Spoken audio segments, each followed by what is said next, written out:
Hello everyone, and welcome back to Signs and Wonders Tarot. I know I didn't fall off the face of the earth. I was suffering from something that I discovered has a name. It's called the Great Exhaustion. Not anything that is to do with ill health or personal problems or anything like that. It's what is being described as a form of collective burnout that goes beyond just tiredness, just overwhelm from day-to-day life. And I've been complaining to people, I'm just exhausted. That's the word I'm using. And I'm getting it fed back to me from other people in my world. We're so exhausted, we're so tired, we can't do anything, we can't focus on anything. And this concept was thrust in front of me thanks to the algorithm on YouTube a couple of weeks ago, the Great Exhaustion, and it's been percolating, I suppose, in my mind ever since. And they say, psychologists, business people, marketers, people who are becoming aware of this, that it started with the pandemic, with stress and isolation from that, overwork as businesses try to claw back what they lost during that time, financial anxiety as the cost of living goes up and up and up, and people are facing job uncertainty due to the rise of AI. Generally, the rise of AI is a contributing factor. Information overload, constantly having to be online. That we never have time to disconnect. We always have to be on because we're also digitally connected now. And overconsumption of content, overconsumption of goods, shopping, stuff like that, and brain rot, brain fatigue that comes from this overconsumption of pretty trashy content. So that is the thing that goes by this grandiose term of the Great Exhaustion. They've attached a year to it as well. It's started being noticed in and around 2024, but they're talking about the Great Exhaustion of 2026 because businesses, brands are starting to worry that people are just switching off. And it's going to cause some kind of rejection of consumerism. It already has. The responses that people are going through are digital detoxes, switching off phones, even though the mere presence of your phone in your physical vicinity can lead to brain rot. Isn't that scary? And a reduced IQ. Rejection of consumerism and influencers and all of that celebrity kind of culture. That's another response. More real world experiences, hobbies, nature, connecting with people in the physical rather than online. And an interesting concept, and that's why I'm doing this reading today, a thing called rational optimism. That they say people are so overexposed to bad news that they've decided to reject it and decide that against all odds they're going to invest in positive expectations, positive experiences, a belief in a positive outcome. And I think my exhaustion comes from that overexposure to bad news, whether locally in my little world or just on a global scale. I'm so overwhelmed by all the bad things that are happening in the world, the disasters, there's never-ending disasters, the political mess, the bad leadership, all the rest of it, that the response has to be in our own small worlds to be to believe in good outcomes, to believe in the good. I have a different tarot on the tarot table today for this reading. It's the Lucid Minds Tarot. It's a tarot deck that I got on Etsy a couple of years ago. And I'm going to do a mini Celtic cross. That was a very long preamble. And apologies to those of you who want me to dive straight into the cards. But I needed to explain this concept. I'm going to do a Celtic cross, mini Celtic cross. We're going to just look at this. We're going to look at where we are collectively as humanity. And then we're going to look at them, the powers that be in this Celtic cross. So it's a little bit fiddled for me as a tarot reader to get the questions that I want answers to. The powers that, not the powers that be. The powers that be, I suppose. What's going on? Is there a root cause of this, a malicious intent to get us to this state energetically where we just can't respond to things anymore? What's the goal of that? We'll look at the past, we'll look at our immediate response. Are people collectively going to reject all this bad news, all this negativity, and start connecting again? What's happening? We're going to look at advice from spirit and outcome. Are we heading into better times, or do we need to be really concerned about the situation that we're all finding ourselves in?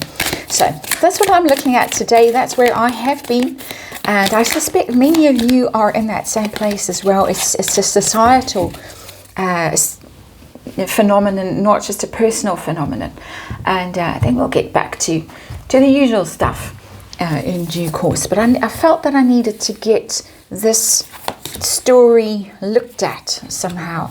I think it's quite important for us to actually look at it. So that's what I'm doing today. Mini Celtic cross, only 2 here on this bit of the Celtic cross. Underlying energy. 2 of Cups. 2 of Cups is about disconnect when it's in reverse like this. That we aren't connecting with people anymore. We're feeling isolated, separate, struggling to actually find reasons to engage with people. It's just really isolation. That's the real energy that's coming to me from that particular card in this particular context. And it's quite sad. It's sad that people are feeling so disconnected, so lonely, and separate from things that, if not even from people, from things that would normally bring them some form of enjoyment, satisfaction. It doesn't even have to be connection with other people. It can just be connection with the things that we once held dear, the things, the hobbies, the pursuits, the art, the creativity, anything like that is in that 2 of Cups in reverse for me energetically. So let's get to us. This is us, the situation that we are all in. Not all, the situation that we are in. It's a Knight of Swords, and the Knight of Swords is very much about information. And it's interesting that this particular Knight of Swords has covering and is facing away. It's a distancing energy, and it goes with this 2 of Cups in reverse, this kind of sense of alienation. The Knight of Swords is a mental energy. It's about information overload. It's about having to process data. It's about being quite disconnected from your feelings. It gives a sense of AI, of alienation, of having to be on top of information. We all have to be on top of information all the time. We have to be on top of current stories, what's going on in the world. There's this tremendous pressure to keep up to speed, up to date with what's going on in the world. That is the Knight of Swords. That's where we are, that kind of intellectual overwhelm. Even though it's upright, it's trying to stay on top of all that information. What's the challenge? So that's our signifier for where we are, the heart of this reading really. What's our challenge? And we've got the 2 of Swords. And the 2 of Swords is about choice point. It's about a crossroads, a turning point where you have to decide where you are going to go. Blindfold, so it's very difficult to see what the future brings, which path. If you've got to make a choice, which the 2 of Swords is very much about, you have to decide something. It's very difficult to know what to do in that kind of energy because you can't see clearly. The paths that you're faced with are equally dark, equally obscure, and so you're having to go blind into a future. And I think a lot of people are at a stage in their lives where they're having to choose about direction, choose where to live, given the state of the world, a lot of people are sitting thinking, well, I'm in a country that I would have thought would be secure, always happy, safe, and suddenly, maybe not. Making choices about work, suddenly AI taking jobs away, or making choices about just the most basic things in life, huge things. So when I say basic, I don't mean that they're small things. I mean that they're fundamental things. That's a better word. And part of that exhaustion is in not really knowing which way to turn and how to respond to all these pressures. So now that's us. What about them, the powers that be? I want to know if there's anything sinister afoot in this hidden energy down here at the root of this Celtic cross. Are they up to no good? And I've got the Four of Cups. And the Four of Cups, this one is in reverse. There's another lonely figure in the artwork of this Four of Cups. The Four of Cups is really about apathy, indifference, zoning out from something. And my sense with this Four of Cups in reverse is that they want that. If there is a they who have some influence over us, that they decide what happens, whether it's financial crises or wars or whatever's. You can put your tinfoil hats on momentarily for this part of the reading. That kind of energy, they want us to be apathetic. They want us to feel that we're helpless and overwhelmed and we can't do anything. And so rather just zone out, rather just not pay attention to what is going on. That is at the root of this reading. That's in the motivations, the motive, not motivation, the motive part of this reading that I always interpret as kind of behind the scenes secret energy, because it's going down, down, down into the roots of things. So that's interesting, and it's interesting that it connects to this Two of Cups for me energetically. I'll try to separate us from the things that we love, the things that we love doing, which of course fuel our energy and change us energetically. If we're connected with our soul tribes, if we're connected with the pursuits that are our passions, it switches our energy. They want us to be in this kind of energy, this brain rot, apathetic kind of energy. What's the goal? If this is true, of course. And the goal is the Page of Swords. It's in reverse. I'm getting that the reversals in this reading aren't really that relevant. It's just coming through to me as an energy reader. The Page of Swords is about information again. So we're getting information overload on this table in this spread. It's about doing research when it's upright. It's about preparing yourself for something. It's about being a little bit suspicious, curious, but also suspicious, wary, trying to figure things out for yourself. And it's in reverse. If there is a goal, if there is some kind of agenda behind this Great Exhaustion, then it's to stop us from being curious. It's to stop us from inquiring.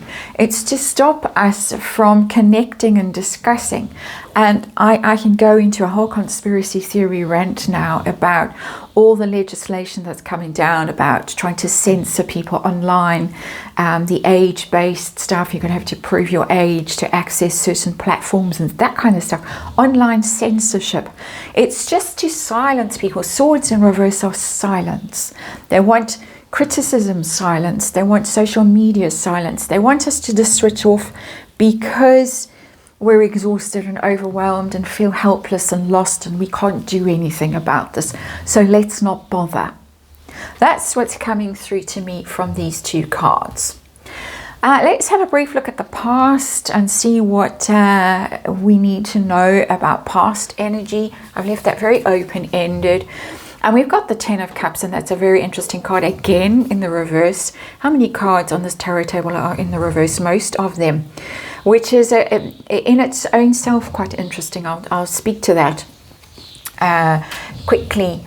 When cards are in reverse, it means that you are being thwarted and frustrated, and that their positive energy isn't being expressed really. It's one of the ways of interpreting a lot of reversed energy on a tarot table, is that it's being distorted, suppressed, and that goes with the whole general theme of this reading. So 10 of Cups is the family card, the emotional fulfillment. We're getting emotions and we're getting swords, the two opposing each other, the energy of connection and joy, and beauty and creativity versus being very analytical, very AI driven, very in your mind, the information overload.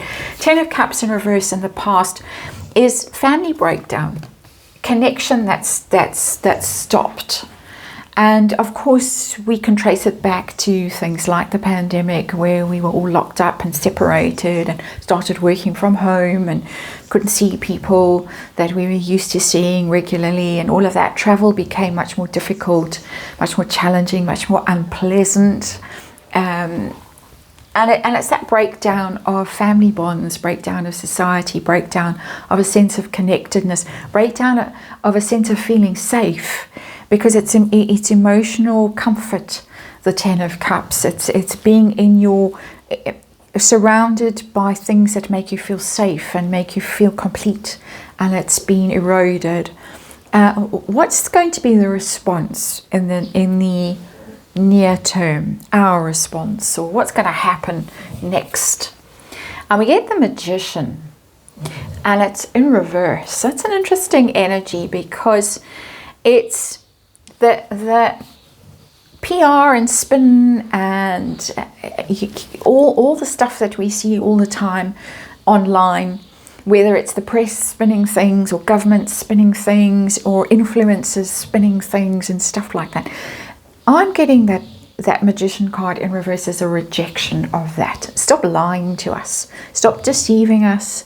Stop telling us to do things we don't want to do, or to believe things we don't want to believe, or that aren't good for us, or anything like that. It's a little bit also of peeping behind the curtain and finding the Wizard of Oz isn't all it's cracked up to be.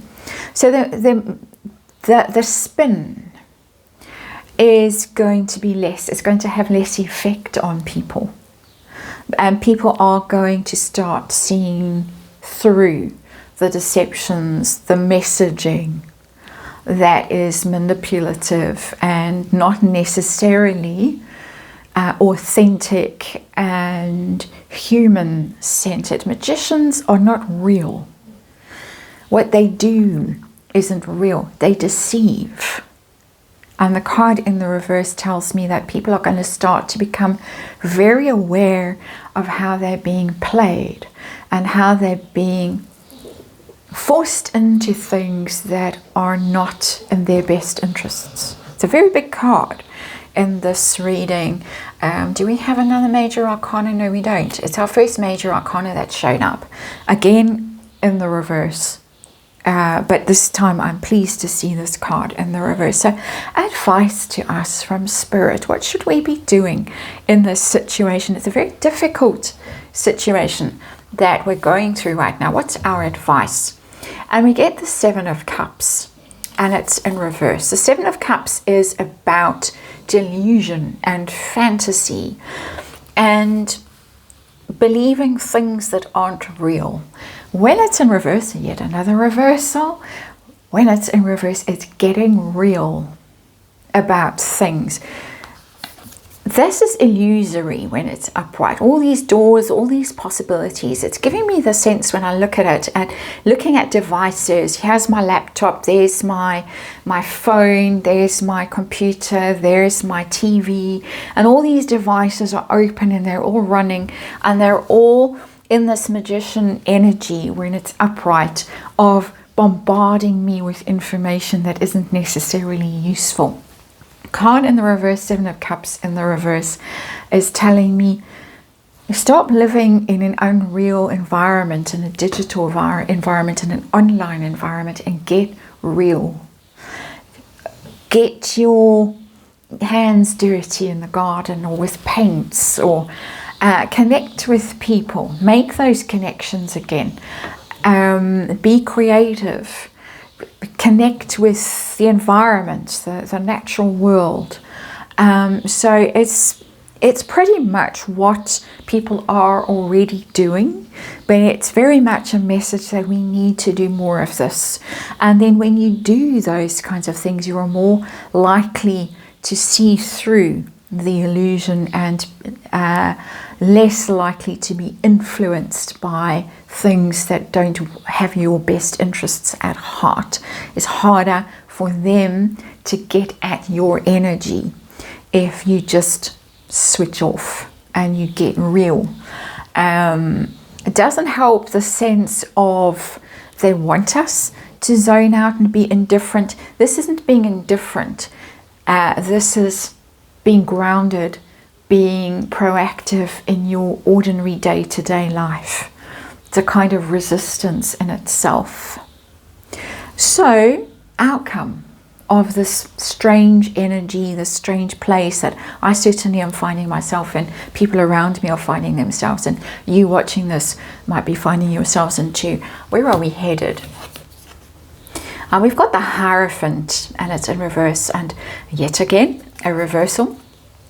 And I'm glad to see this card in the reverse, because the Hierophant is about institutions and the status quo, and it's about authority, but it's about authority because the holder of the authority in the Hierophant, when it's upright, has the power of the institution behind them. It's church and state, it's governments, it's big institutions, companies, things like that. Visible and not so visible, the threads that connect everything behind the scenes, if you want to talk deep state and all that kind of stuff. You can put your tinfoil hats back on. Hierophant in reverse tells me that those institutions are going to start toppling. I'm getting like tower moments for them. And it tells me also that rebel energy is going to start to dominate, that people are going to start resisting the things that are being forced on them, whether it's online censorship or whether it's out in the world kind of restrictions, can't do this, can't do that, can't support these people, can't whatever. That control is going to start being eroded, and if those institutions start to crumble, I would say, my personal opinion is that is a good thing.